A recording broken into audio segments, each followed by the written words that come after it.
Okay जी, अस्सलामु अलैकुम वरहमतुल्लाहि वबरकातुहू। बिस्मिल्लाहिर्रहमानिर्रहीम। Lecture number 8। लेक्चर नंबर 8 और चल क्या रहा है? चैप्टर, एक मिनट ना जज्बाती, चैप्टर नंबर 1। सही है, चलें जी। कल की बातें जल्दी से एक बार रिवाइज कर लेते हैं। कल मैंने आपको क्या क्या बताया था? मैंने आपको बताया था एक रेजोल्यूशन के बारे में, उसे हम कहते हैं ऑर्डिनरी रेजोल्यूशन, और एक रेजोल्यूशन मैंने आपको बताई थी जिसे हम कहते हैं special resolution. Sir, ordinary resolution क्या होती है कि जहां पर हमारे पास क्या होगा, मेजॉरिटी ऑफ वोटिंग जिसपे हुई भी होगी उसे हम क्या कहेंगे, उसे हम कहेंगे। लेकिन सर, मेजॉरिटी ऑफ वोटिंग करेगा कौन मेरा भाई? Present members. और प्रेजेंट मेंबर्स में कौन होंगे? जो फिजिकली भी हो सकते हैं और वीडियो लिंक के थ्रू भी हो सकते हैं। और कौन हो सकते हैं? प्रॉक्सी भी हो सकते हैं, हाँ या ना? प्रॉक्सी का मतलब क्या होता है? जो किसी के बिहाफ पर कोई बंदा जा रहा होता है। सर, अगर मेरे बिहाफ के ऊपर ये बंदा चला गया है तो सर अब मर्जी इसकी चलेगी या मेरी चलेगी? उसकी चलेगी। क्या उसके वोट्स को मैं चेंज करवा सकता हूं या नहीं करवा सकता? मैं उसके वोट्स को चेंज नहीं करवा सकता हूं। सर, ऑर्डिनरी रेजोल्यूशन किन चीजों के लिए पास की जाती है? किन चीजों के लिए पास की जाती है? ऑर्डिनरी रेजोल्यूशन किन चीजों के लिए पास की जाती है? रूटीन मैटर्स को डिस्कस करने के लिए ऑर्डिनरी रेजोल्यूशन। और सर, इसके अलावा अगर कुछ मैटर्स हैं तो उनके लिए फिर क्या पास किया जाएगा? Special resolution. कितनी होनी चाहिए? 3/4 ऑफ प्रेजेंट मेंबर्स। क्या बोला मैंने? 3/4 ऑफ प्रेजेंट मेंबर्स। ऐसा ही है सर। स्पेशल रेजोल्यूशन जो है वो भी किन के लिए होगी? उसमें भी कौन कौन वोटिंग कर सकता है? प्रॉक्सी भी कर सकता है और मेंबर्स भी कर सकते हैं, और वो मेंबर फिजिकल भी हो सकते हैं और वीडियो लिंक के थ्रू भी हो सकते हैं। सर, लेकिन एक स्पेशल रेजोल्यूशन करने के लिए हमें ये पता है कि सर ज्यादातर स्पेशल रेजोल्यूशन कहां पर पास हो रही होगी? कौन सी मीटिंग में? ईओजीएम में। ईओजीएम कौन सी मीटिंग होती है? एक्स्ट्रा ऑर्डिनरी जर्नल मीटिंग होती है। Sir, extra ordinary journal meeting जो होती है वो मीटिंग्स के लिए हमें नोटिस सर्व करना पड़ता है। कितने दिन पहले नोटिस सर्व करूंगा? 21 डेज पहले नोटिस सर्व करूंगा। सर, बहुत इमरजेंसी है सर, मसले में फंस जाएगी कंपनी। सर, हम इससे पहले मीटिंग करना चाहते हैं, फिर क्या करें? अगर सारे मेंबर्स, सर सारे मेंबर्स मतलब 99%, और अगर 99% है तो नहीं होगी। फिर कब होगी? 21 दिन बाद ही होगी। और अगर सर सारे मेंबर्स एग्री कर जाते हैं तो फिर आप क्या कर सकते हैं? उस मीटिंग को अर्ली भी कर सकते हैं, 21 डेज से पहले। यस और नो? और क्या बताया था? Methods of attending meeting. 3 बातें बताई थी इसके अंदर। एक आपको मैंने बताया था फिजिकल या ऑनलाइन, दूसरा मैंने आपको बताया था प्रॉक्सी, और तीसरा मैंने आपको बताया था पोस्टल बैलेटिंग। यस और नो? सर, मीटिंग्स मैंने आपको बताई थी 3 किस्म की। कौन कौन सी बताई थी? अच्छा, पहली बात तो ये कि हम बोर्ड मीटिंग की बात कर रहे हैं या हम नहीं आएगा ना तो टाइम पे है? 11:30 है तो बोर्ड मीटिंग और एक कौन सी मीटिंग है हमारे पास? General meeting. Sir, board meeting और जर्नल मीटिंग में फर्क है। बोर्ड मीटिंग का मतलब डायरेक्टर्स की मीटिंग और जर्नल मीटिंग का मतलब आपकी मेंबर्स की मीटिंग। ठीक है? कितने किस्म की मीटिंग्स होंगी? एक आपकी स्टैट्यूटरी मीटिंग, एक आपकी एनुअल जर्नल मीटिंग, एक आपकी ईओजीएम की मीटिंग। सर, जो आपकी स्टैट्यूटरी मीटिंग है वो साल में कितनी बार होगी? वो जिंदगी में एक बार होगी। वो भी कब? After incorporation. और एनुअल जर्नल मीटिंग कब होगी? हर साल में एक बार होगी। और एक्स्ट्रा ऑर्डिनरी जर्नल मीटिंग जब आपका दिल चाहे। सही है भाई? और कुछ भाई? आप कुछ सवाल पूछ रहे थे? डन। किसमें? हाँ, तो नहीं होगा, डिसीजन नहीं होगा। कॉन्फ्लिक्ट क्या बात है? डिसीजन नहीं होगा। यहां पे तो हम डिसीजन लेने बैठे हैं, डिसीजन नहीं होगा, सिंपल। और कोई बात नहीं? चलें जिंदगी में आगे। चलें जी, बिस्मिल्लाह करें। अपने पास लिखे हैं एसोसिएशन नॉट फॉर प्रॉफिट। आपने लिए पहले की क्लासेस ली? कैसे? ऑनलाइन 4 लेक्चर्स लिए? शाबाश। लिखते हैं अपने पास, association not for profit, association not for profit. ये एक मशहूर सेक्शन है इसलिए बता रहा हूं, ये कहलाता है आपका section 42।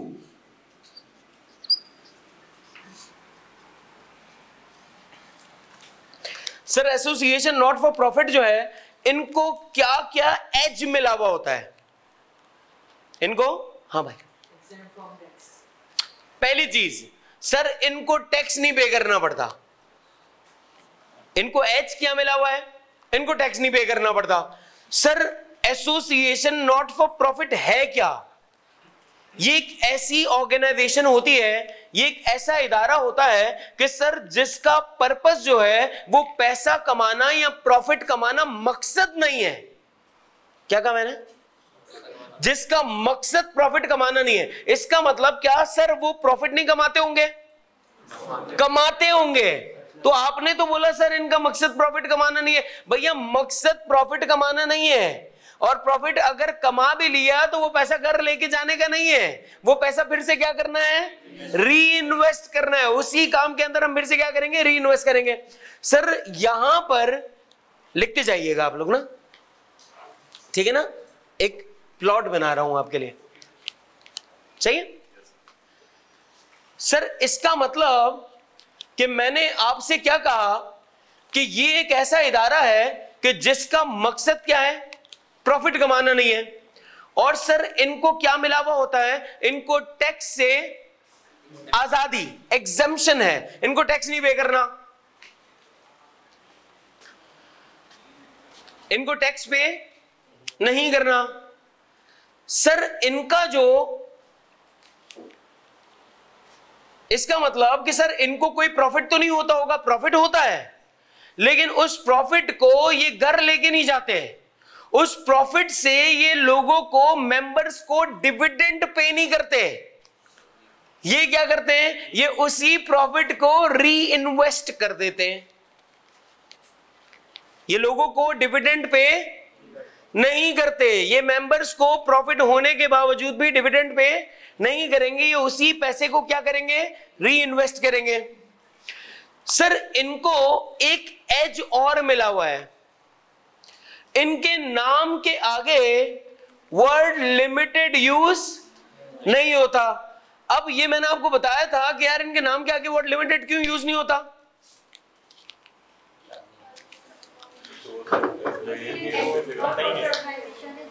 Not for profit organisation के नाम के आगे अगर वर्ड लिमिटेड यूज हुआ होगा ना, किसी के भी नाम के आगे लिमिटेड वर्ड होता है, तो हमें क्या लगता है? इनका पर्पस कोई कमर्शियल पर्पस है, ये कमाने बैठे हैं, ये हमें काटने बैठे हुए हैं। मैंने आपको हॉस्पिटल की एग्जांपल दी थी कि अगर हॉस्पिटल के नाम के आगे लिमिटेड लिखा होगा ना, तो आप वहां जाएंगे नहीं।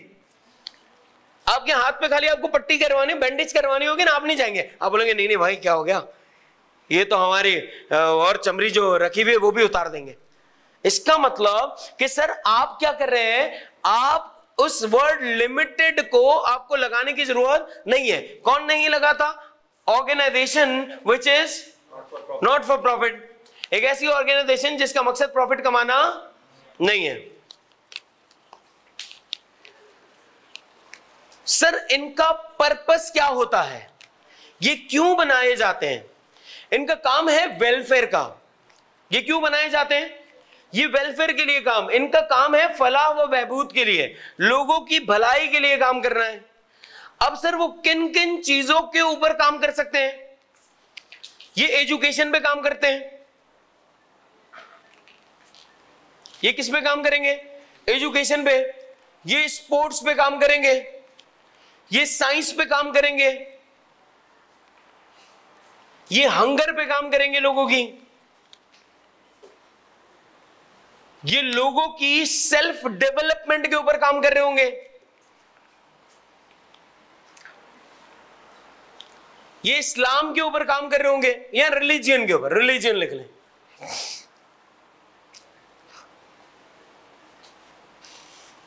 रिसर्च एंड डेवलपमेंट के ऊपर ये काम करेंगे।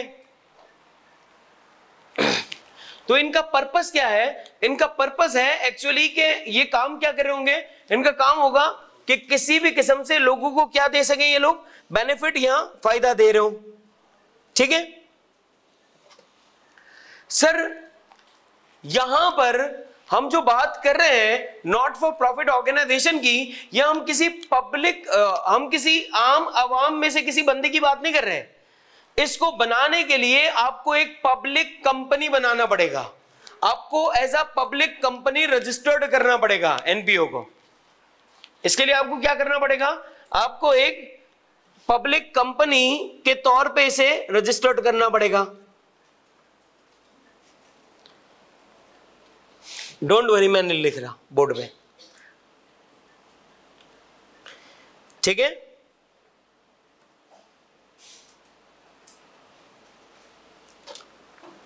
तो इनका मकसद साइंस भी हो सकता है, रिसर्च भी हो सकता है, साइंस की प्रमोशन भी हो सकती है, कोई भी XYZ चीज हो सकती है जिससे क्या हो सके, इकोनॉमी को, कंट्री को या लोगों को बेनिफिट हो।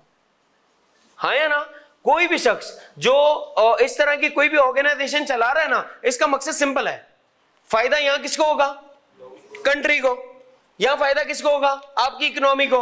यहां फायदा किसको होगा? आपके लोगों को।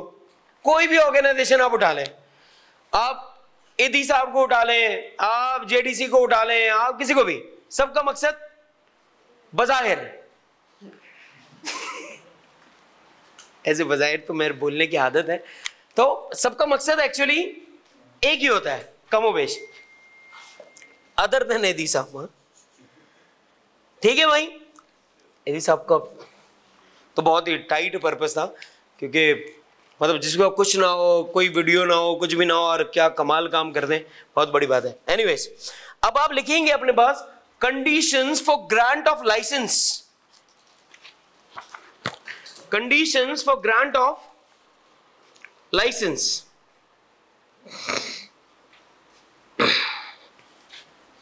पहली बात, सर इनको लाइसेंस कौन प्रोवाइड करता है?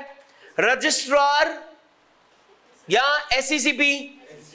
और इसके अलावा जितनी भी कंपनीज होती हैं उनको लाइसेंस कौन प्रोवाइड करता है? उनको लाइसेंस जो प्रोवाइड करता है वो आपका रजिस्ट्रार होता है। यानी इस ऑर्गेनाइजेशन को लाइसेंस हमेशा कहां से प्रोवाइड किया जा रहा होगा? एससीसीपी से। ठीक है,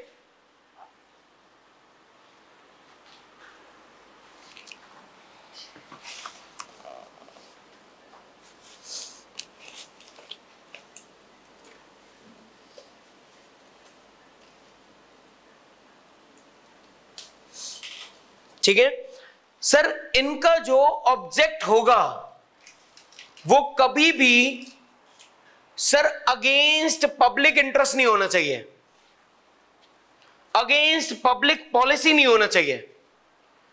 do you know what is against public interest या पब्लिक पॉलिसी?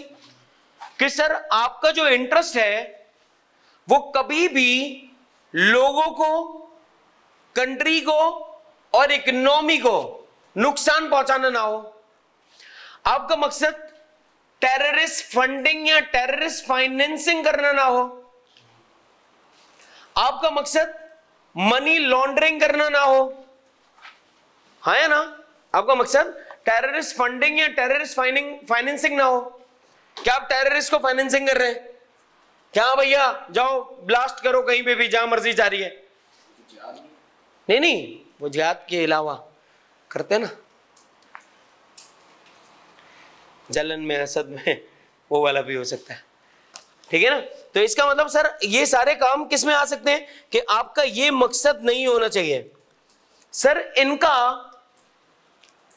जो MOA है, मेमोरेंडम ऑफ एसोसिएशन और आर्टिकल ऑफ एसोसिएशन, सर इनका मेमोरेंडम ऑफ एसोसिएशन और आर्टिकल ऑफ एसोसिएशन स्पेसिफाइड होगा।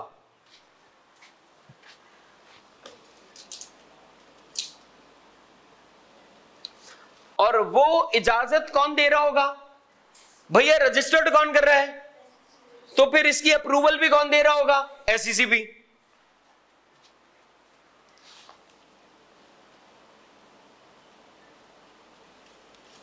ठीक है, मजीद अगर कुछ कंडीशंस होंगी जो एसईसीपी समझता होगा या कमीशन समझता होगा कि यार मजीद कुछ कंडीशंस मुझे लगानी चाहिए, तो वो लगा देगा। कुछ अगर एडिशनल कंडीशंस अगर वो समझेगा ठीक, तो वो क्या करेगा, वो एडिशनल कंडीशंस लगा देगा।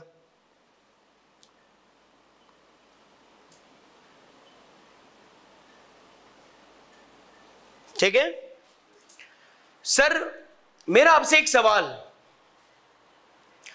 मेंबर्स की जो लायबिलिटी है, मेंबर्स होंगे ना सर, मेंबर्स को डिविडेंड मिलेगा, मेंबर्स को डिविडेंड मिलेगा सर। मेंबर्स की लायबिलिटी लिमिटेड होगी या अनलिमिटेड? लिमिटेड। वरना पता क्या लगा कि सर हम भला भी कर रहे हैं और कंपनी अगर डूब रही है तो लोग हमारा घर बार भी बेच के खा रहे हैं, तो इसका मतलब फिर तो लोगों को भलाई का बदला बुराई से मिल रहा होगा।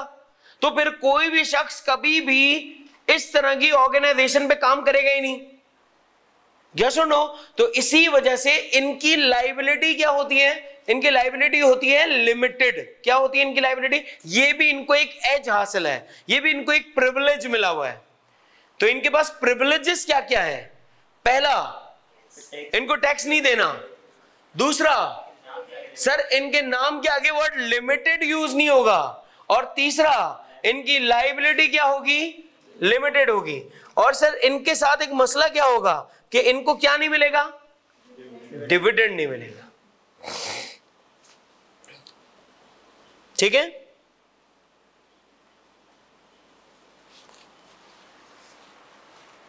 डन। सर आपको ये जो लाइसेंस मिला हुआ है, क्या सर ये लाइसेंस रिवोक्ड भी हो सकता है? रिवोक्ड का मतलब देखिए, एक होता है रिजेक्ट और एक होता है रिवोक्ड। रिवोक्ड का मतलब क्या है?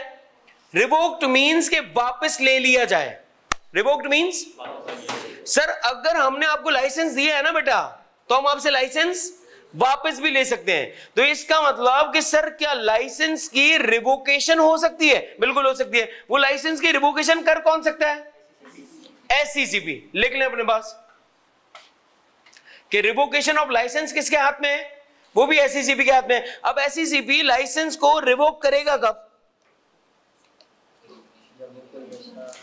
सर जब कंपनी को जिन चीजों के ऊपर लाइसेंस मिला और वो उन चीजों के ऊपर कंप्लाई ना करे, वो उन टर्म्स को, उन रूल्स को फॉलो ना करे, तो हम क्या कर लेंगे? आपका लाइसेंस रिवोक कर लेंगे। भाई आप जिस मकसद के लिए बने, आप वो मकसद ही पूरा नहीं कर रहे, हम आपका लाइसेंस क्या कर लेंगे? रिवोक कर लेंगे। सर आप बनने के बाद आपको इनकॉर्पोरेशन सर्टिफिकेट मिल गया कि भैया हाँ चलो काम करो, एससीसीपी ने बोला काम कर। अब सर आपको जब ये लाइसेंस मिल गया है, उसके बाद 1 साल तक आप अपने ऑपरेशन ही ना करें, तब भी आपका लाइसेंस क्या कर लिया जाएगा? ठीक है, अगर आप 1 साल तक अपने ऑपरेशंस बंद कर दें तो आपका लाइसेंस क्या कर लिया जाएगा? रिवोक्ड कर लिया जाएगा।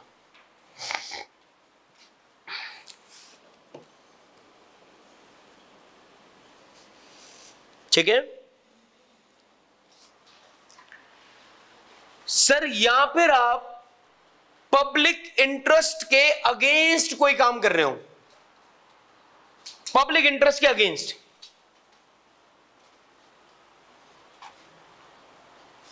या फिर आप किसी किस्म की कोई टेररिस्ट एक्टिविटी में इन्वॉल्व होंगे।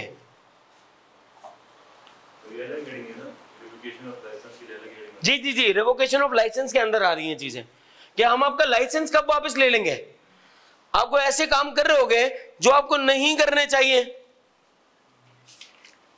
तो हम क्या कर लेंगे? आपका लाइसेंस रिवोक कर लेंगे। सर या आप मनी लॉन्ड्रिंग कर रहे हैं, या आप कोई टेररिस्ट फाइनेंसिंग कर रहे हैं, ठीक है सर अगर आप प्रॉपर अकाउंट्स नहीं बनाते, प्रॉपर अकाउंट्स, हम आपका लाइसेंस क्या कर लेंगे, रिवोक्ड कर लेंगे। अब आप जरा सोचेंगे कि यार प्रॉपर लाइसेंस बनाने की इतनी क्या अहमियत है। भैया आपके पास जितना भी पैसा आ रहा है वो पैसा आ किस उसमें रहा है, डोनेशंस में। अगर सर आपके पास डोनेशंस आ रहे हैं और आप क्या करें, आप प्रॉपर अकाउंट्स ही मेंटेन ना करें, इसका मतलब कि कोई ना कोई अंदर ही अंदर धांधली हो रही है। आप पैसे क्या करते जा रहे हैं, छप्पड़ करते जा रहे हैं। ऐसा ही है ना। आप कुछ भी ना करें, आप किसी नॉट फॉर प्रॉफिट ऑर्गेनाइजेशन के पास जाएं, आप उनसे कहें कि मुझे एक सदके का बकरा चाहिए। अब सदके का बकरा आपको कैसे पता लगेगा, बोला यार ये सदके का बकरा होगा या ये कुर्बानी का है, तो आपको पता भी नहीं लगेगा ना। तो इसको पता करना बहुत ही आसान है। जो बिल्कुल दीवार से चिपक के खड़ा हुआ होगा ना, यूं आपको जवाब भी नहीं दे रहा होगा, देख भी नहीं रहा होगा, वो बकरा कौन सा है, सदके का। वो खुद बोल रहा होगा, बोला तू मेरे ऊपर एहसान कर, मुझे काट। मतलब इतना तंग होता है वो बकरा। तो अब अगर आप फर्ज करें आप कभी कहीं वहां पे चले गए ना, तो वहां पर वो क्या करेंगे, आपने पूछा भाई कितने का, बोला 15,000 रुपए का। आपने 15,000 रुपए दिए, आप लेके जाने लगे, बोला नहीं सर हम इसको लेके जाएंगे और वापस यहां पे लेकर आ जाएंगे काट वाट के, ताकि हम यहां पे रोलिंग करेंगे, हम यहीं पे लोगों को खिलाएंगे।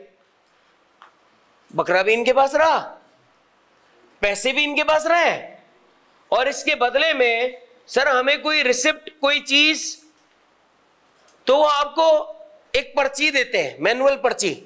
अब ये पर्ची, क्यों कर रहा है ऐसे, चले जाऊं, तू तो यहां बैठा है ना, सामने तो मैं हूं ना। तो भाई वो ना आपको एक मैनुअल पर्ची देते हैं बना के। अब आप जरा सोचें कि सर ये जो इन्होंने पर्ची दी है, ये पर्ची की रिसिप्ट बुक्स तो बन सकती है बहुत सारी, रिसिप्ट बुक्स आप तो बना सकते हैं। तो इसका मतलब सर अगर आपके पास प्रॉपर अकाउंट्स मेंटेन्ड ही नहीं हो रहा, तो उसको देखिएगा कौन, पता कैसे लगेगा कितना रेवेन्यू जनरेट हुआ है यार आपके पास। टैक्स आप नहीं दे रहे, अकाउंट्स अगर आप नहीं बना रहे, तो फिर पता कैसे लगेगा। इसी तरह आपने देखा होगा, वो नहीं एम्बुलेंस में वो अनाउंस, एक बंदा अनाउंस भी नहीं कर रहा होता, अब तो वो टेप लगा देते हैं, रिकॉर्डिंग लगा देते हैं, और वो डब्बे होते हैं उसके आटे वाटे वाले, हाँ अपग्रेड हो गए, ट्रांसपेरेंट आ गए, स्टिकर लगे। अब फर्ज करो स्टिकर तो अपन भी लगा सकते हैं ना, 2 डब्बे उनके एक अपना, वो डब्बा कहां लेके जाएंगे, घर पे सीधा स्ट्रेट। बच्चे भी बोलते हैं, बोला शॉपिंग वॉपिंग, बोला बेटा कोई टेंशन थोड़ी है, पापा आज जाएंगे धूप में कमा के लाएंगे। तो इसका मतलब सर आप अगर प्रॉपर अकाउंट्स नहीं बनाएंगे, तो इसका मतलब कि सर आपके ऊपर एक डाउट क्रिएट हो जाएगा, क्योंकि डोनर्स को ये लगेगा कि यार इनके पास इतना पैसा आ तो रहा है लेकिन अकाउंट्स मेंटेन नहीं हो रहे।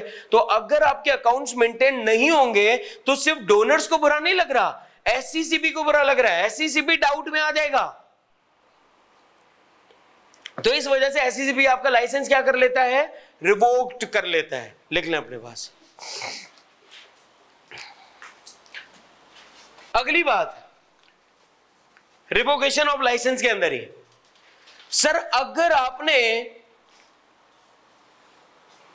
2 कंसेक्टिव ईयर्स तक, अगर आपने 2 कंसेक्टिव ईयर्स तक अपने फाइनेंशियल स्टेटमेंट्स या अपने अकाउंट्स या अपने रिकॉर्ड्स जमा ना करवाए एससीसीबी के पास, तब भी हम आपका लाइसेंस क्या कर लेंगे, रिवोक्ड कर लेंगे। क्या बोला मैंने, 2 कंसेक्टिव ईयर्स। अब ये 2 कंसेक्टिव ईयर्स का मतलब क्या है, एक साथ 2 साल। अब फर्ज करें एक ऐसी ऑर्गेनाइजेशन है सर जो 1 साल तो जमा करवा रही है, अगले साल जमा नहीं करवा रही, फिर 1 साल जमा करवाया, फिर अगले साल नहीं जमा करवाया।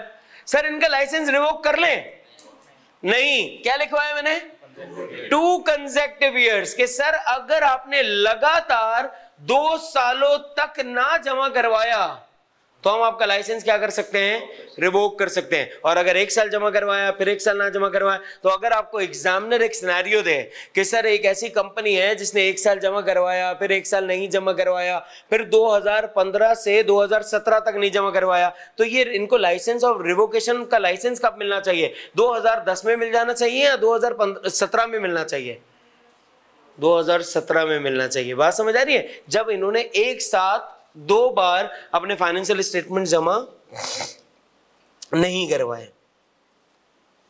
ठीक है सर, अगर आपके नंबर ऑफ मेंबर्स रिड्यूस हो जाएं, अगर आपके नंबर ऑफ मेंबर्स 3 से ज्यादा रिड्यूस हो जाएंगे, तब भी हम क्या कर देंगे, आपका लाइसेंस रिवोक्ड कर देंगे। अगर आपके नंबर ऑफ मेंबर्स 3 से रिड्यूस हो गए, मेंबर्स एम्प्लॉइज नहीं, कौन, अगर आपके नंबर ऑफ मेंबर्स 3 से रिड्यूस हो गए तो हम आपका लाइसेंस क्या कर देंगे, रिवोक्ड कर देंगे।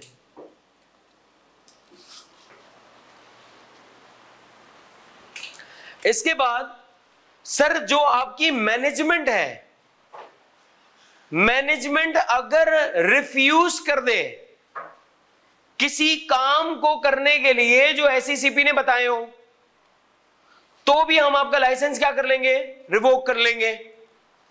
सर आप अगर मेमोरेंडम और आर्टिकल ऑफ एसोसिएशन जो आपने बनाया है उसको अगर आप कंप्लाई नहीं करेंगे या उसके अगर आप अगेंस्ट काम करेंगे, तब भी हम आपका लाइसेंस क्या कर देंगे, रिवोक्ड। मैनेजमेंट किसी काम को करने से रिफ्यूज कर दे तो भी लाइसेंस रिवोक। आर्टिकल और मेमोरेंडम ऑफ एसोसिएशन के अगेंस्ट अगर आप कोई काम कर रहे होंगे तो भी हम आपका लाइसेंस क्या कर देंगे, रिवोक कर देंगे। अब यार सर मतलब आप क्या अपनी मर्जी से लाइसेंस रिवोक कर दोगे या हमें कुछ सुनवाई का मौका भी देंगे, कुछ बोलने का मौका देंगे? तो सर आपको हियरिंग का प्रॉपर एक मौका दिया जाता है ताकि आप अपनी बात बता सको। हो सकता है ना, वरना अगर हम अपनी मर्जी से फैसला करें तो आपके दिमाग में क्या आ रहा होगा, यार आपने तो अपनी चला ली, हमारी तो सुनी ही नहीं, ये क्या बात हो गई।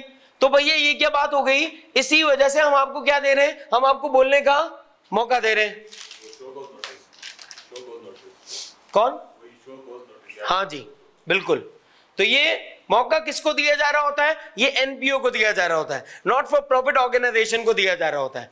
ये मौका किसकी तरफ से होता है, ये एससीसीपी की तरफ से होता है। कब होता है, आपका लाइसेंस रिवोक करने से पहले।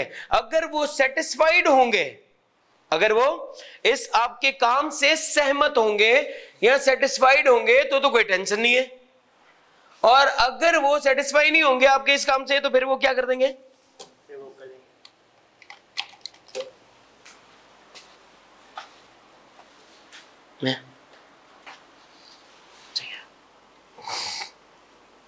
सही भाई, तो वो क्या कर देंगे, रिवोक कर देंगे। अगर सेटिस्फाइड है तो फिर तो कोई टेंशन नहीं है। आप बताएंगे ना यार, कोई ना कोई तो रीजनिंग बताएंगे, तो अगर वो आपकी रीजनिंग से सेटिस्फाइड है तो कोई मसला नहीं, और अगर वो आपकी रीजनिंग से सेटिस्फाइड नहीं है तो फिर वो आपका लाइसेंस क्या कर देंगे, रिवोक कर देंगे।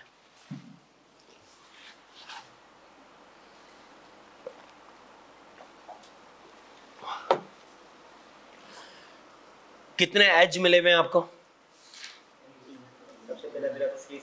जानी कितने एज मिले हुए हैं, एक आपको टैक्स एग्जेम्पशन है, दूसरा आपके नाम के आगे वर्ड लिमिटेड नहीं है, तीसरा आपकी लायबिलिटी लिमिटेड है, मसला आपको डिविडेंड नहीं मिलेगा। और एक और चीज सर, आपको इसको एज अ कंपनी रजिस्टर्ड करवाना पड़ेगा, और वो कंपनी भी कौन सी, और ये कौन रजिस्टर्ड करेगा, एससीसीपी। सर बाकी सारी कंपनीज रजिस्ट्रार करेगा। सर इनका मकसद सिर्फ और सिर्फ क्या होना चाहिए? वेलफेयर। अब वो वेलफेयर के अंदर कोई भी काम हो सकता है, आपका कोई भी ऑब्जेक्टिव हो सकता है, लेकिन कोई भी आपका objective public interest, economy, law, human इनके अगेंस्ट नहीं होना चाहिए। अगर आप इनमें से कोई भी काम करते हुए पाए गए, हम आपका लाइसेंस क्या कर लेंगे? सर आपका एमओए और एओए अप्रूव कौन करता है? तो सर अगर आप एमओए और एओए के खिलाफ कोई काम कर रहे होंगे तो हम लाइसेंस क्या कर सकते हैं? अगर आपने अपने इनकॉर्पोरेशन के 1 साल तक कोई भी काम नहीं किया, अगर आपने 2 कंसेक्टिव ईयर्स तक क्या नहीं जमा करवाया, अपने फाइनेंशियल स्टेटमेंट या अकाउंट्स नहीं जमा करवाया, लाइसेंस क्या कर लिया जाएगा? अगर आपने प्रॉपर अकाउंट्स नहीं बनाया तब भी लाइसेंस क्या कर लिया जाएगा? रिवोक कर लिया जाएगा। अगर आप कोई ऐसी एक्टिविटी में जिससे मुल्क का किसी का नुकसान हो रहा होगा, आपका लाइसेंस क्या कर लिया जाएगा? आपकी मैनेजमेंट कोई काम करने से रिफ्यूज कर दे, लेकिन सर आपको हम एक मौका देंगे लाइसेंस रिवोक करने से पहले, और वो मौका क्या होगा? हियरिंग का। नहीं, हर किसी भी बात के ऊपर। जाहिर है ना यार, मतलब आपको सामने वाले बंदे को चमाट कराने से पहले उसकी सुनेंगे ना यार। नहीं, मतलब सुनना पड़ेगा ना यार, मतलब पता तो लगे। मारने के बाद तो उसका कान इतना बज रहा होगा कि उसको समझ ही नहीं आ रहा होगा, मारने के बाद सही सुनेगा।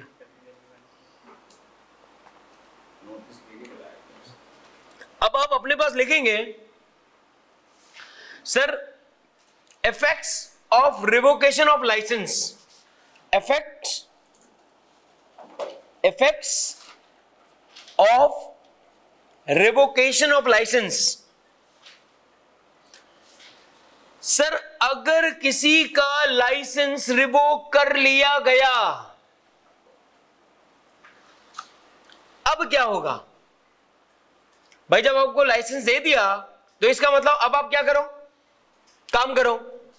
और आपका लाइसेंस अगर रिवोक कर लिया गया तो इसका मतलब सबसे पहले क्या? रोक देना, काम करना रोक देना। भाई जब लाइसेंस दिया तो तुमने क्या शुरू किया? अब लाइसेंस आपसे ले लिया तो अब क्या रोक दोगे? काम करना रोक दोगे। मतलब जो आप काम कर रहे थे वो सारे काम आप क्या कर दो? स्टॉप कर दो। यानी अपने ऑपरेशंस को आप क्या कर देंगे? स्टॉप कर देंगे। पहली चीज, पहला काम क्या करेंगे? आप अपने ऑपरेशंस को स्टॉप कर देंगे। दूसरा काम सर अब आप मजीद डोनेशंस रिसीव नहीं करेंगे। सोचे ना, वरना तो आप क्या करेंगे? डोनेशन रिसीव करते जाएंगे, बोला किसको पता लग रहा है। तो आपने दूसरा काम क्या करना है कि आपने डोनेशंस रिसीव करना छोड़ देने।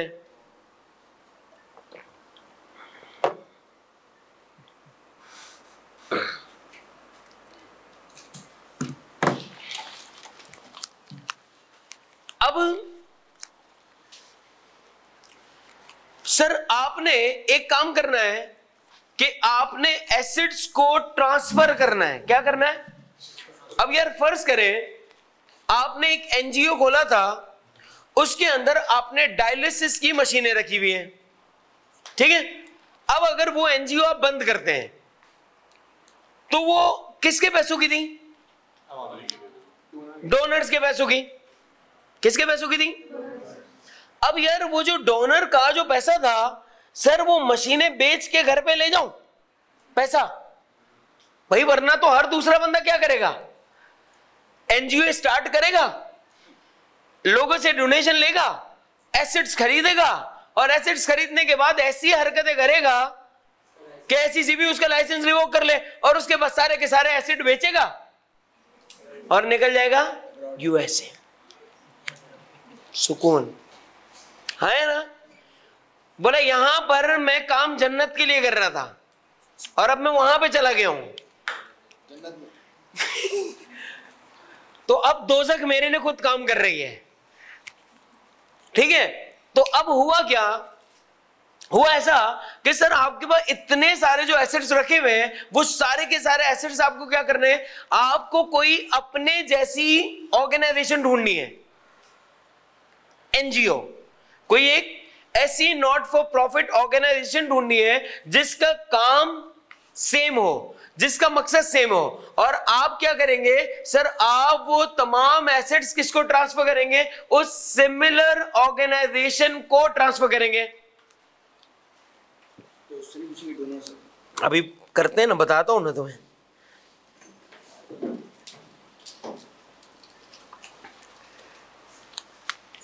ठीक है सर, ये काम मुझे कितने दिनों के अंदर कर लेना है, ये काम मुझे 90 डेज के अंदर कर लेना है। यानी सिमिलर एसेट्स को मैं 90 डेज के अंदर क्या कर लूंगा, ट्रांसफर कर लूंगा।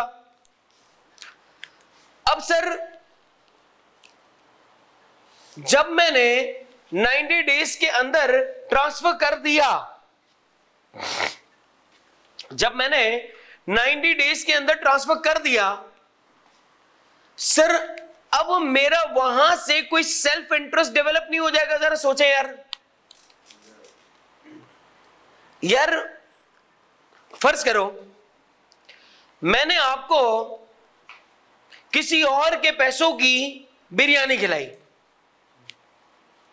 आप किसको जानते हैं? मुझे। आपको और मेरा एक सेल्फ इंटरेस्ट डेवलप्ड हो जाएगा या नहीं? समझिएगा ना भाई। फर्ज करो मैं देखता हूं रोज इफ्तार के वक्त आप गुजर रहे होते हैं, मुझे पैसा आता है कहीं और से, मैं आपको रोज पकड़ता हूं, बोला भाई नहीं खाना तो खा के जाइए। आपके दिल में किसकी मोहब्बत बढ़ रही है? मेरी। इसका मतलब कि आप कभी आप शरबत भी पी रहे होंगे ना रमजान के अलावा, और आपको मैं दिखूंगा तो आप मुझे पिलाएंगे, क्योंकि आपने मेरी बिरयानी खाई है, मेरी नहीं। हाँ मतलब आप लोग तो तैयारी पकड़ लोगे ना। तो इसका मतलब ये हुआ कि सर हमारा एक सेल्फ इंटरेस्ट डेवलप्ड हो गया। अब ये बिरयानी तुमने 2 बार क्या खा ली, सेल्फ इंटरेस्ट डेवलप्ड हो गया। अबे भाई अरबों रुपए का सामान तुम्हारे पास हम ट्रांसफर कर रहे हैं, कितना बड़ा सेल्फ इंटरेस्ट डेवलप्ड हो जाएगा। यानी हो सकता है जिस वजह से हम बंद किए गए हो, मैं तुम्हारे साथ पूरी टीम लेके आ जाऊं कि जानी खाली सामान नहीं आएगा, भाई भी साथ आएगा। तो इसका मतलब जो काम तुम वहां पे करके बंद करवा चुके हो, वही काम अब इनके साथ मिलके करवाओगे। होगा क्या? एक रूल बना दिया गया कि आप जिस कंपनी को, जिस सिमिलर ऑर्गेनाइजेशन को आप एसेट्स ट्रांसफर कर रहे हैं, अब 5 सालों तक आप उस कंपनी के अंदर कोई काम नहीं कर सकते, ना आपका उस कंपनी के अंदर जाकर कोई लेना देना कोई काम होगा। सर सिर्फ मेरा, मैं बीवी बच्चों को भेज दूं, भाई बहनों को भेज दूं, सर आप और आपकी फैमिली वगैरह का भी उस कंपनी से कोई लिंक नहीं होना चाहिए। सर 5 साल गुजर गए, अबे 5 दिन के बाद लोग याद नहीं रखते, 5 साल के बाद आपको क्या लगता है वो आपको आने देगा? बोला बेटा एहसान किया था तो किया था, कौन सा तेरा पैसा था? अरे वहां समझ, तो वो भी आपसे आंखें फेर लेगा। तो इस वजह से क्या कर दिया, बोला भैया अगर जिस कंपनी को आपने ये एसेट्स 90 दिनों के अंदर ट्रांसफर किए हैं, अब कितने दिनों तक इनको शक्ल नहीं दिखाना।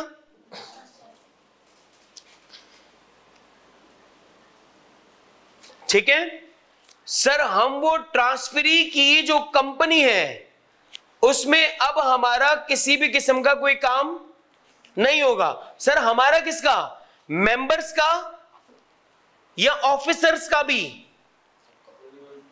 सबका। सर मेंबर्स और ऑफिसर्स का सिर्फ या उनकी फैमिलीज का भी? उनकी फैमिलीज का भी। बात समझ आ गई? आसान। तो आप कितने टाइम के अंदर ट्रांसफर करेंगे एसेट्स को? बोलो यार, कितने टाइम के अंदर ट्रांसफर करेंगे? 90 डेज के अंदर। और दूसरा सर कितने टाइम तक हमारा किसी भी किस्म का कोई लिंक नहीं होगा? 5 साल तक है। सही है। अब सर फिर हम क्या करेंगे, फर्ज करें कि अगर हमने ये एसेट ट्रांसफर कर दिए, अब हम इन्फॉर्म करेंगे एसईसीबी को विद इन 15 डेज। हम एसईसीबी को क्या करेंगे, नोटिफाई करेंगे, बताएंगे, एक रिपोर्ट बना के देंगे, फाइल रिपोर्ट टू एसईसीबी। किस चीज की, कि हमने ट्रांसफर कर दिए एसेट्स। कितने दिनों के अंदर, विद इन 15 डेज। कितने दिनों के अंदर करेंगे ये काम हम, विद इन 15 डेज।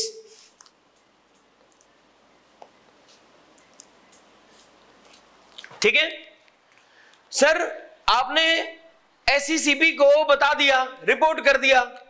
सर क्या कंपनी आपने अब तक बंद कर दी है? कंपनी के ऑपरेशंस बंद किए हैं? कंपनी अब तक बंद नहीं हुई, ऑर्गेनाइजेशन अब तक बंद नहीं हुई। तो भैया अब अगले 30 दिनों के अंदर कंपनी वाइंडिंग अप कर दो। इसको और प्रोलॉन्ग करने की जरूरत नहीं है। अगले 30 दिनों के अंदर इसको आप क्या कर दोगे, वाइंडिंग अप कर दोगे। सर अगर आपने 30 दिनों में वाइंडिंग अप ना की है, हो सकता है ना, तो अब जो है वो कमीशन मतलब एसईसीपी। मैं वर्ड कमीशन यूज करूं तब भी आप क्या समझ जाएंगे किसकी बात कर रहा है, एसईसीपी की। तो अब कमीशन क्या करेगा, अब कमीशन जो है सर वो आपको खुद अपनी एडमिनिस्ट्रेशन भेजेगा और कंपनी वाइंड अप करवा देगा। कि तुम्हें हमने बोला 30 दिनों में करवा लेना, तो क्यों नहीं करवाई? तो अब वो क्या करेगा, फिर अपनी एडमिनिस्ट्रेशन भेजेगा और वाइंड अप करवाएगा। अब अगर आप देखो तो अब तक हमने कितनी नंबर ऑफ डेट्स के बारे में पढ़ लिया। अच्छा, इस सब्जेक्ट के अंदर आपको एक चीज जो कि याद रखनी पड़ेगी, एक तो तारीखें हैं। मैं बहुत कोशिश करूंगा कि आपको वो तारीखें याद करवा दूं, इतनी बार बोलूं, इतनी बार बोलूं, इतनी बार बोलूं, आपको याद हो जाए। और एक पेनल्टीज हैं। किसमें पेनल्टी के बारे में कोई बात बताई थी अब तक? कुछ भी नहीं। ठीक, डेट के बारे में तो आपको पता लगा है ना। सर अब तक हमने टोटल कितनी कितने नंबर ऑफ डेज के बारे में डिस्कशन की है? एक डिस्कशन हमने की थी 180 दिन वाली। 180 दिन वाली बात क्या थी? 180 दिन वाली बात क्या थी? मेंबर्स की लिमिट नहीं, कितने से मिनिमम, अगर जो लिमिट है अगर उससे रिड्यूस हो गए मेंबर्स तो फिर कितने दिनों के अंदर पूरा करना है? अगर 180 दिन के अंदर आपने पूरा ना किया तो सर आपकी लायबिलिटी लिमिटेड से किस में चेंज हो जाएगी? अनलिमिटेड हो जाएगी। ऐसा ही है। एक दूसरा, 5 साल वाली कौन सी बात है?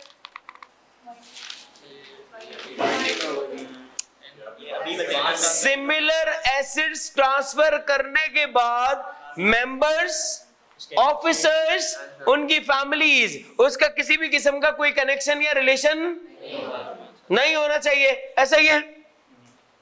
15 दिन वाली कौन सी बात बताई? कि सर आपको क्या करना है, आपको रिपोर्ट फाइल करनी है। किसको फाइल करनी है? एसईसीबी को, कि हमने एसेट्स क्या कर दिए, कितने दिनों में ट्रांसफर, कितने दिनों के अंदर कर लेने हैं? 90 डेज के अंदर। और फिर रिपोर्ट कितने दिनों में कर देनी है? 15 दिन में। 15 दिन में। और सर फिर वाइंडिंग अप कितने दिनों के अंदर कर लेनी है? 30 दिनों के अंदर। कितनी नंबर ऑफ डेट्स हो गई अब तक?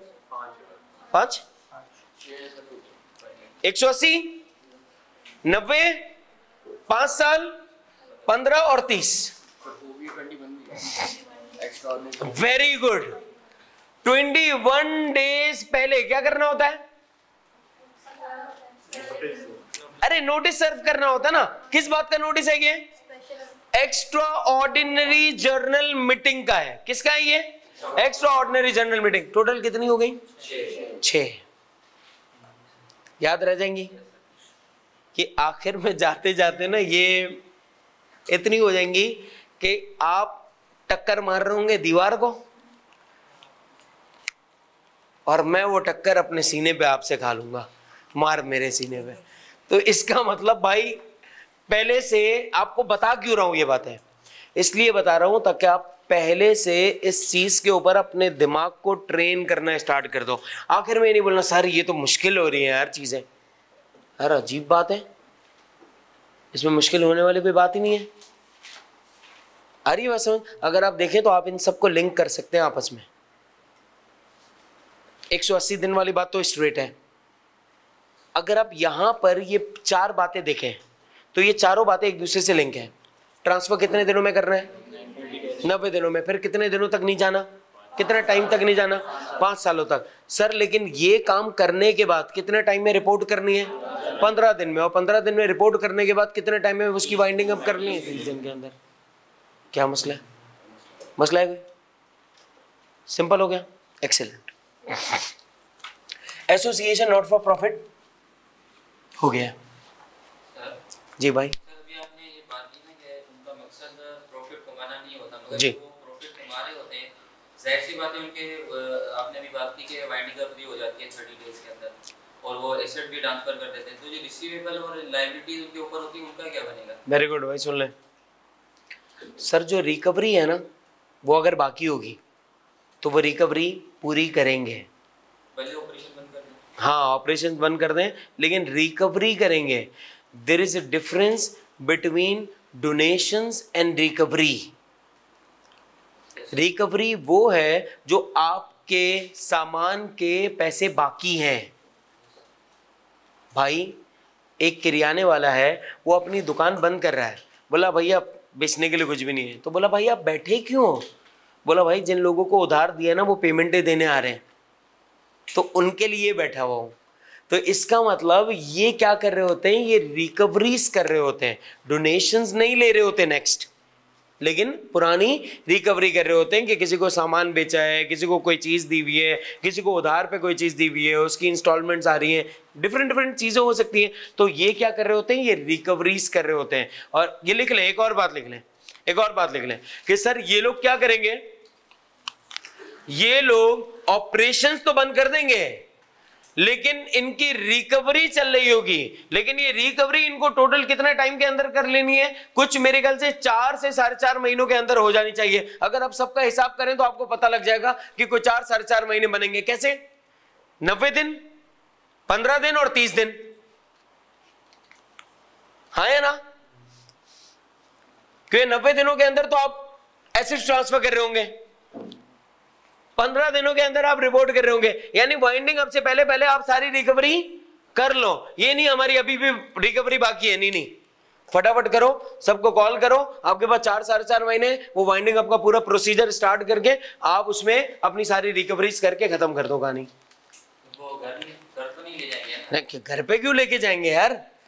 घर पे एसेट्स जब ही तो बोला ट्रांसफर करने, एसेट्स भी सब आ गए ना, तो इसका मतलब घर पे लेके थोड़ी जाएंगे।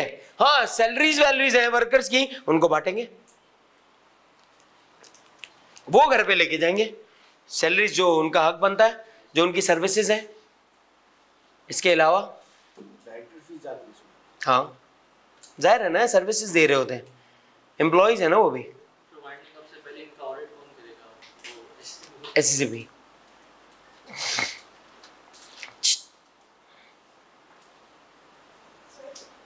जी।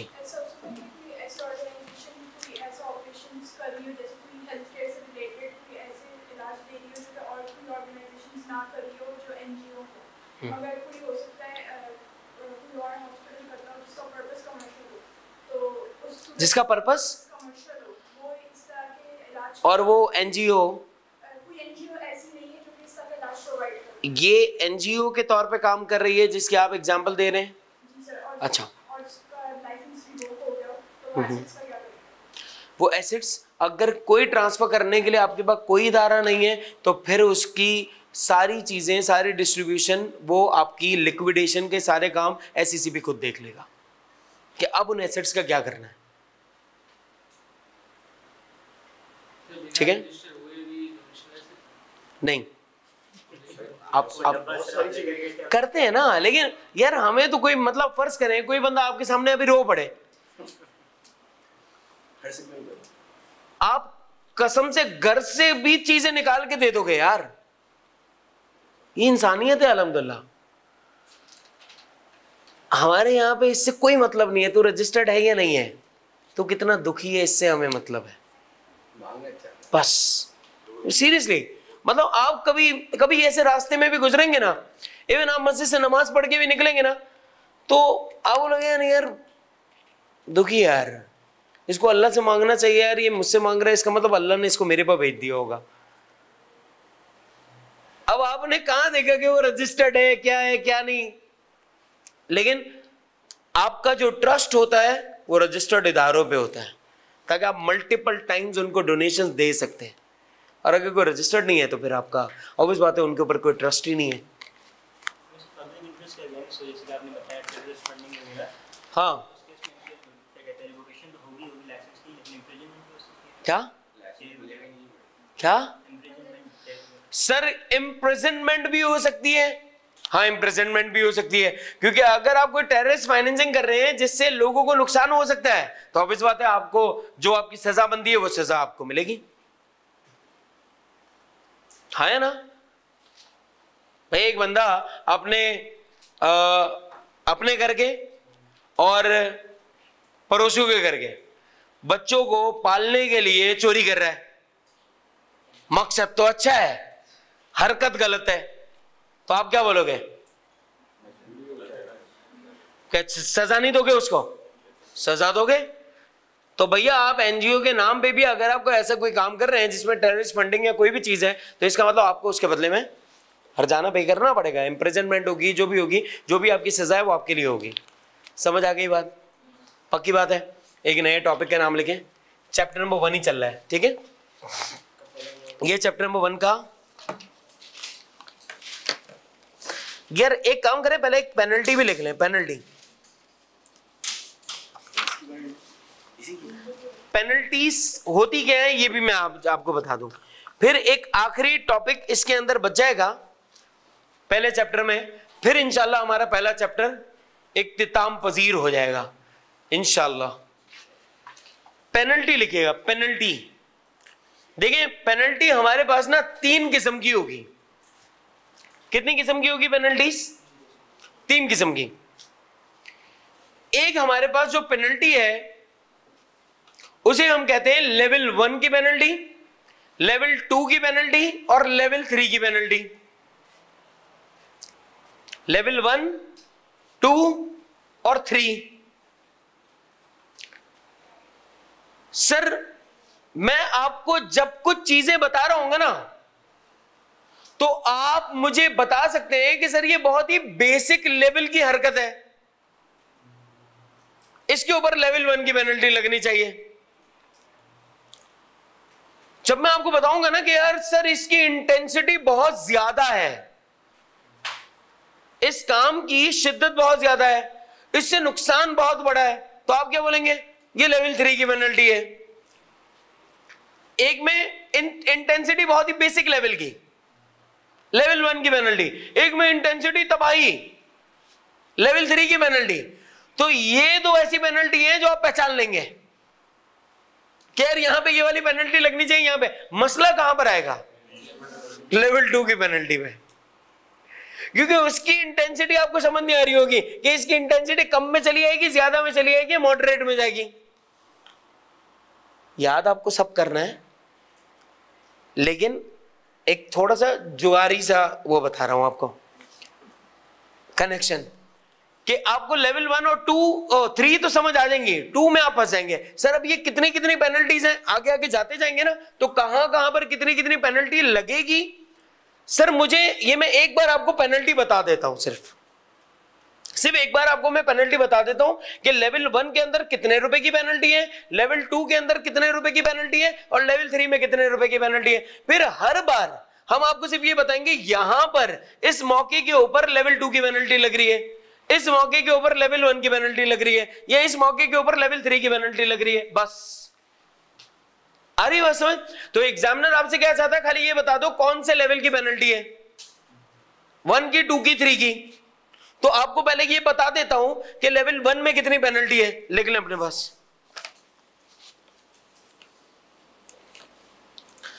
अप टू 25,000 25,000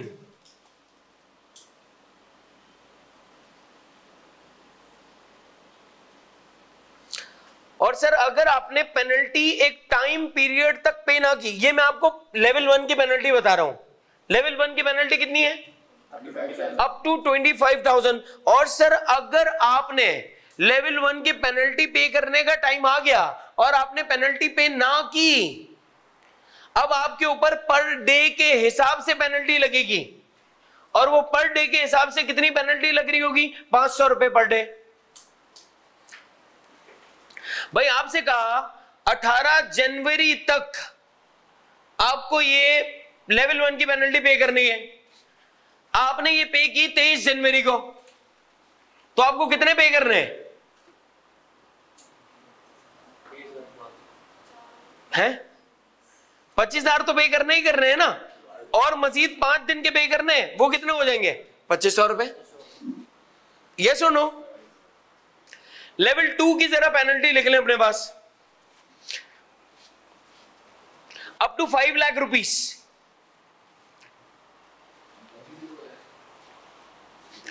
हल्की इंटेंसिटी होगी इसकी। लेवल 1 की मॉडरेट मॉडरेट मॉडरेट लेवल है, ठीक है ना? तो आपको ना ये मॉडरेट लेवल वाली पेनल्टी याद करनी पड़ेंगी, बाकी तो आपको पता लग ही जाएंगी कुछ, क्या यार यहाँ पे लेवल 1 की है, यहाँ पे लेवल 3 की है। सही है? वैसे तो आपको सभी याद करने होंगे, ठीक है? वो भी मैं इंशाल्लाह आपको कोशिश करूंगा याद करवाता जाऊंगा। भाई अप टू 5 लाख रुपीस। और सर हर पर डे के हिसाब से पेनल्टी कितनी होगी अगर आपने पे ना किया? 1000 रुपए। 1000 रुपए, 1000 रुपीस, ठीक है? और सर लेवल 3 की penalty up to 100 million. 100 million, हाँ 100 मिलियन। और पर डे के हिसाब से 5 लाख रुपए, अप टू 5 लाख। ये सब भी पर डे भी अप टू 5 लाख है। 5 लाख। अच्छा ये अप टू का मतलब क्या होता है? अप टू का मतलब होता है कि ज्यादा है, उससे कम हो सकता है, हो सकता है, उससे ज्यादा नहीं हो सकता। जैसे अप टू 500, मैक्सिमम 500 होगा। 100 भी हो सकता है, 50 भी हो सकता है, 20 भी हो सकता है, 10 भी हो सकता है, ठीक है? क्या तीसरे लेवल की डेली वो क्या थी? ये इस 5 lakh per day up to. Company देगी ना यार भाई, ये सारी हरकत एक कंपनी कर रही होगी, तो पेमेंट भी कौन करेगा? हाँ पेनल्टी। जाहिर है आपने कोई इतना बड़ा काम भी तो किया होगा ना, कोई आपने इतना बड़ा काम किया होगा तो उसका हरजाना भी फिर आपको उतना ही बड़ा पे करना पड़ेगा। भाई समझ आ गई बात है? एक नजर देख ले एसोसिएशन नॉट फॉर प्रॉफिट को, आगे बढ़ ले। Registration, incorporation, registration of a company. छोटा नहीं है कोई, मतलब छोटा के सबसे छोटा इसमें ये था, association not for profit. Story time आपकी सुबह से पढ़ा रहे हैं स्टोरी टाइम। ये समझ आ गया? वैसे कितने लोग हैं जिन्होंने कैफ का पेपर दिया आप में से इस बार?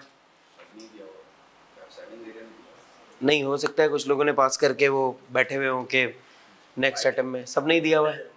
कितने कितने सबने पेपर्स दिए हुए हैं? कितने? 2 पेपर वाले हैं? ओके। और कितने हैं 3 पेपर वाले यहाँ पर? माशाल्लाह अच्छी खासी आवाम है। और 4 पेपर वाले? एक ही शहजादा है, माशाल्लाह। भाई आप लोगों के लिए बहुत सारी नेक ख्वाहिशात हैं हमारी।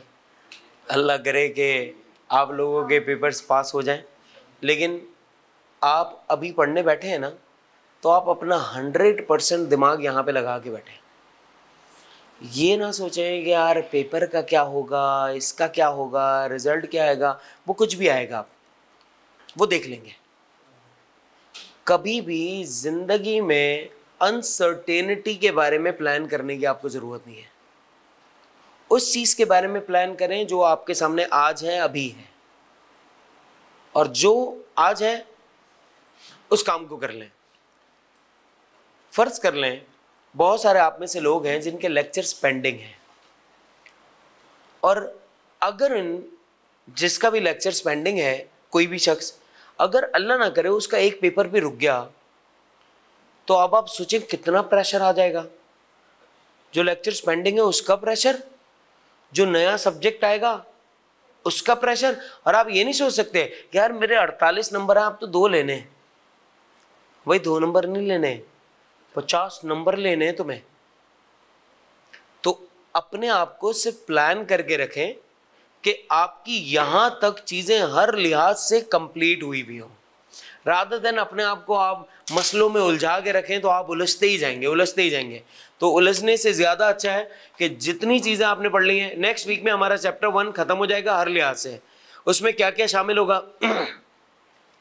उसमें हमारे कॉन्सेप्ट्स जो हम कर रहे हैं, दूसरा हमारी रीडिंग किस चीज की, बुक की, और तीसरा आपके पास पेपर्स। ये तीनों चीजें इंशाल्लाह एक दिन हम टॉपिक पढ़ेंगे जो एक रह गया है चैप्टर 1 का, एक दिन हम रीडिंग करेंगे और एक दिन हमारे पास पेपर्स का होगा इंशाल्लाह। तो आपका ये चैप्टर बहुत अच्छे से खत्म हो जाएगा। फिर आपने इसकी प्रैक्टिस भी करनी होगी, ऑब्वियस बात है, लिखने होंगे हर क्वेश्चन। सर अगर इस बुक के अंदर आपके पास 20 से 22 सवालात हैं, 25 सवालात हैं, तो हम क्या करें, आपको वो 20, 22 या 25 जितने भी सवालात हैं उनके आंसर्स लिखने हैं। सर अगर कोई चीज़ रिपीट हो रही है लिखो ना, क्या फ़र्क पड़ता है, तुम्हारे फायदे की चीज़ है ना। 2 दिन बैठ जाओगे तो एक एक चैप्टर तुम्हारा लिख के कंप्लीट हो सकता है। सर ये सब्जेक्ट बहुत लेंदी सब्जेक्ट है, बहुत लेंदी सब्जेक्ट नहीं है ये, लेकिन इसकी एग्जाम की ट्रिक समझना मुश्किल है। एग्जामिनर जो आपको सिनेरियो बना के देता है ना इतने बड़े, वो समझना इसका मुश्किल है। बस अगर वो समझ आ गया पेपर आसान हो जाएगा। ये आपको कैसे पता लगेगा कि वो समझ आया, जब आप 3, 4, 5 चैप्टर्स के पास पेपर समझ जाएंगे, फिर आपको लगेगा हाँ बस अब मैं एग्जामिनर को समझ रहा हूं, अब मेरी और एग्जामिनर की केमिस्ट्री मैच कर रही है। ठीक है, पेपर माशाल्लाह आप लोग दे चुके हैं, पेपर को पास करना चाहते हैं, अपने माँ बाप की इज्जत करें, आपका पेपर पास हो जाएगा।